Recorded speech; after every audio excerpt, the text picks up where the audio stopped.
All right, so welcome once again to True Inspirations, where we talk about all of the really fun, pleasant things like rainbows and bunny rabbits and death. Today we're going to talk about death. I had no idea what I was going to talk about today, and I was getting a little bit antsy. I was like, what's a good topic? What's something to talk about? And the universe always provides a way. And so, of course, my cat died yesterday or so. And so, yeah, been going through the process, and I was like, oh, this is probably something good to talk about. So the universe is good, divine timing and everything. If you're going to go through something like this, might as well have it give you some grist for an online talk. So yeah, I just want to talk a little bit about death and dying.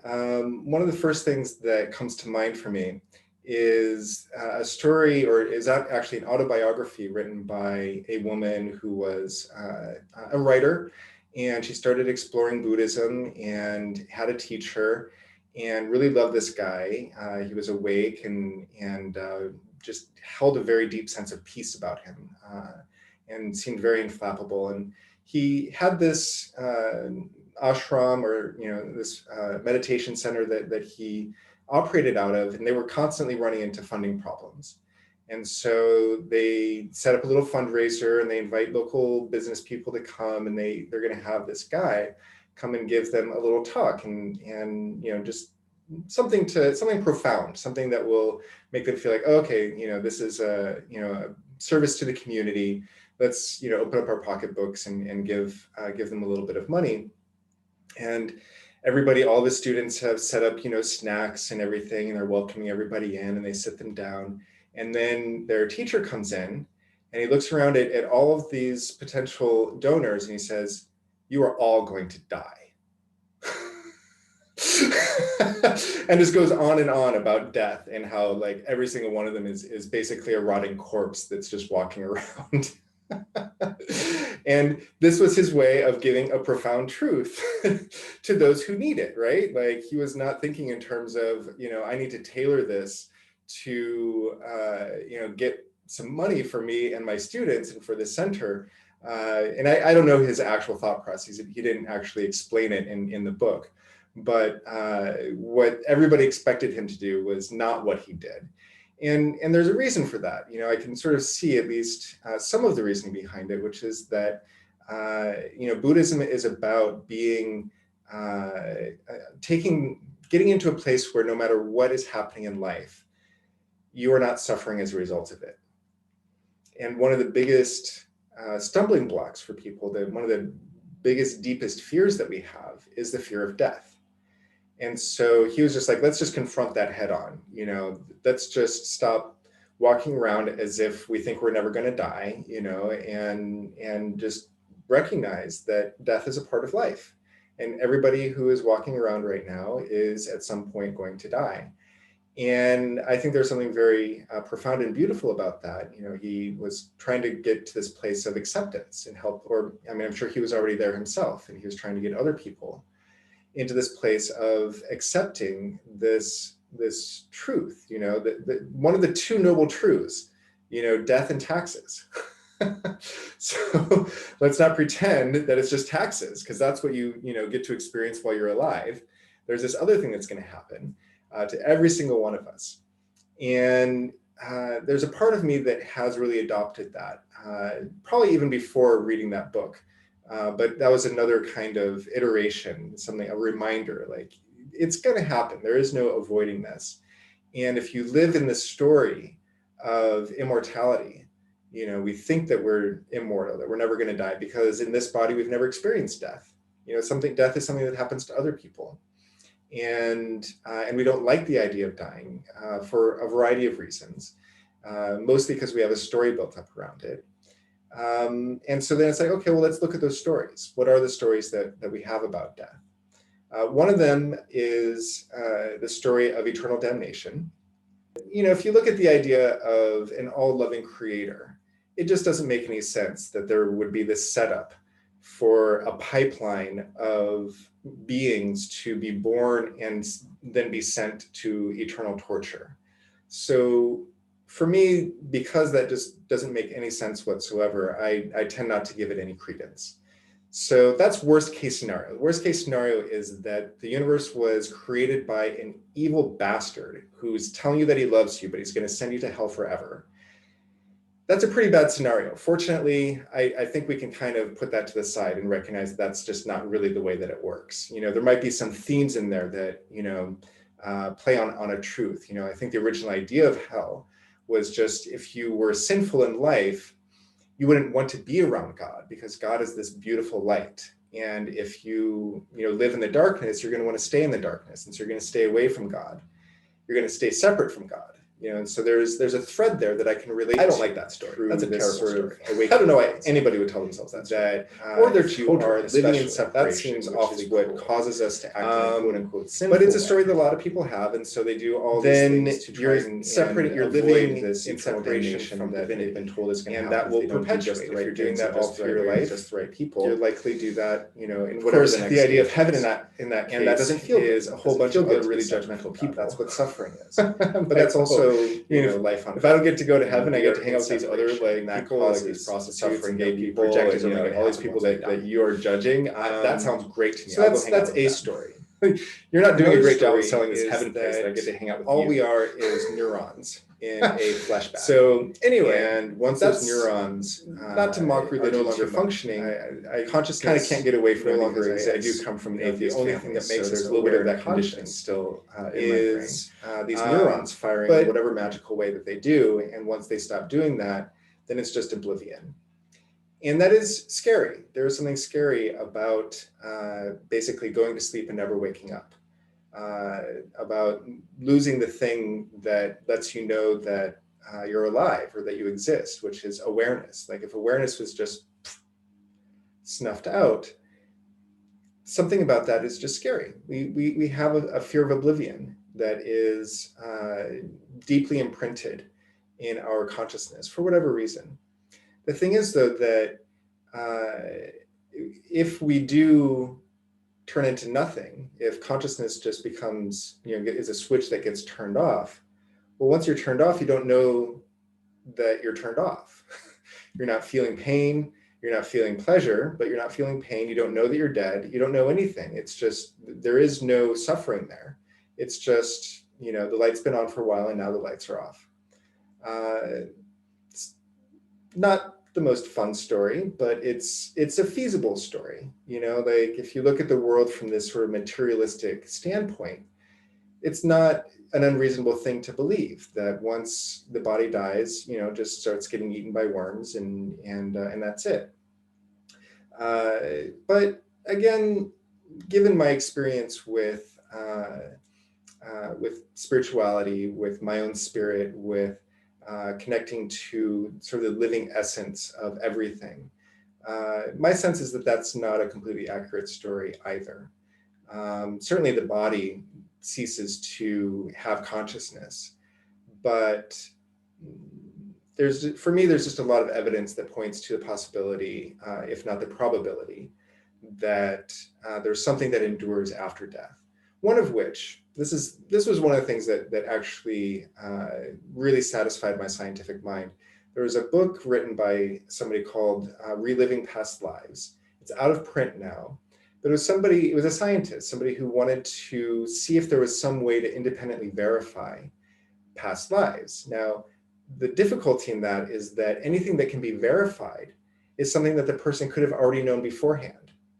Like the only way that you could verify is if somebody says something. I remember there was some pottery in the corner of this house that I lived in 7,000 years ago. And maybe that house is still there, probably not. So you have to find the right person who has the right memory that you can then go and investigate and find that thing that absolutely nobody knows about and dig and find it and then verify it. That is a very hit or miss process. And I don't know of any cases like that. So anything else is something that's already known. And if it's already known, then the person could just have remembered it from this life and maybe even forgotten about it consciously, but then say, oh, I lived in this life, I had this dream. And well, we already knew that it was there. How do we know that you didn't find that out before you told us this whole story? So it's very difficult to verify this, scientifically, this reincarnation thing.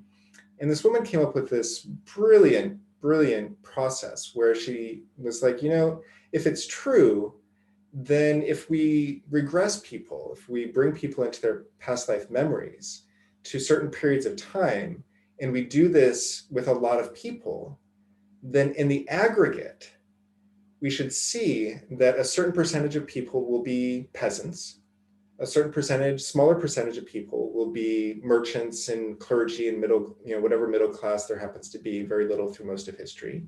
And there'll be an even smaller slice that is the aristocracy. Now, if everybody, thinks in their past lives that they were Cleopatra, like their story is that they were the king, and that's one of the kind of debunking things, that everybody just thinks that they were a king and they couldn't possibly have been. So if that's really the truth, if everybody's past life memories of being some, hoity-toity aristocrat, then the percentages should be really skewed. The percentage of aristocrats throughout most of history was less than 5%. So if 50% or 75% of all people's past life memories are of being king or queen, then they're just making it up. Clearly, they're just making it up.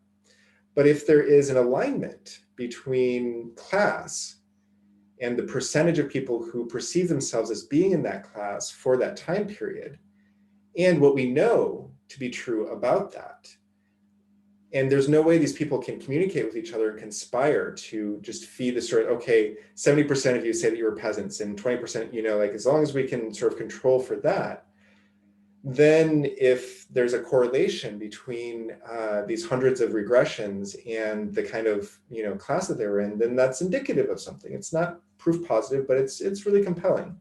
And so that's what she found. Long story short is that the percentage of people who felt like they were peasants roughly matched the number of people who were peasants in 3 different time periods throughout history. And so scientifically, like that kind of lets my mind, gives it something to chew on, to be like, I'm not completely insane when I say that I feel like I've had past lives. There is some independent verification that this could actually be the reality that we live in.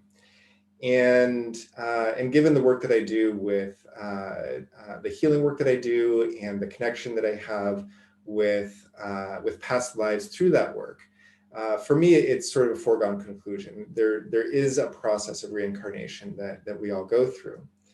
And so then the story is that, when the body dies, something continues on and moves on into another incarnation. Now, of course, the next incarnation is going to be very different because you'll be going into a body that's very different. It has very different genetics and different genetic history.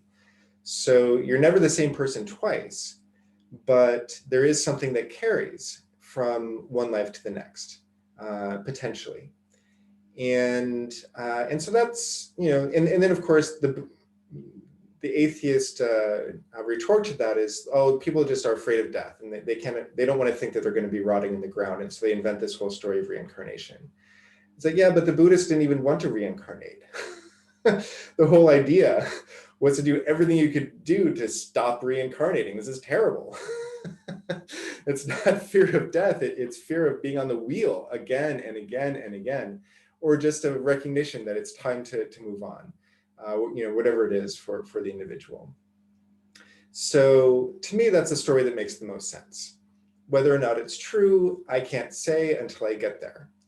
But what I can say is that there have been a number of individuals who have, when they've passed, I could kind of feel their consciousness. There was something that I could relate to and feel in real time, not just as a memory, but as something that I was relating to. And this includes my poor little cat who didn't come home the other night, and there was such grief in, never being able to say goodbye to my beloved cat, and in having her life cut short and in never being able to cuddle with her and all the things, but there's something really exquisite about that too. Like that grief, like when I really feel it, there's just so much love inside of it. I grieve because I love, and that love is beautiful. That love is what we are. That love is what makes life worth living. That's what makes all of this whole setup, this whole hell that we've created for ourselves. That's what makes it all worth it, because that is a form of love that I could not feel just void being void, without separation, without there being at least an experience of separation, of there being a Nathan here and a Kat there. If it was all just void, love, and the void being love, because it is just pure perfection and non-separation, that's what love is. But without this dynamic and this interplay and this separateness, so you can have a relationship with yourself, so divinity can have a relationship with itself, love is only felt in kind of an abstract way. When you have a relationship with a human or an animal or a tree or a home or even a nation, or whatever it is, when you genuinely love that thing, and I don't mean attached love, I don't mean where it does something, it makes you feel good and so you want more of it, that's not really love, that's just desire basically, and attachment. But when you really love something, it's just so beautiful. And even when it's gone, even when whatever it is that you love has, passed its expiration date, we never know what that's going to be. We all show up with an expiration date. We don't know what it's going to be, but it's going to show up someday. And when something or somebody that you love has passed its expiration date, there's still love. And the grief that we feel from that is an expression of that love, as long as we allow ourselves to really feel it. There's another story about a certain Buddhism, about a Buddhist awakened master, enlightened master, who had a teaching in an ashram. He had students and so forth. And one day he was in the middle of his meditation hall, and one of his students walked in and saw him crying. I was like, Master, what's wrong? Why are you crying? He's thinking that his master is enlightened. Like, he shouldn't be crying. There's no crying in enlightenment. There's no crying in baseball or enlightenment. Don't you know that? And his master, is still kind of weeping, and he said, the Buddha is sad. And that's okay.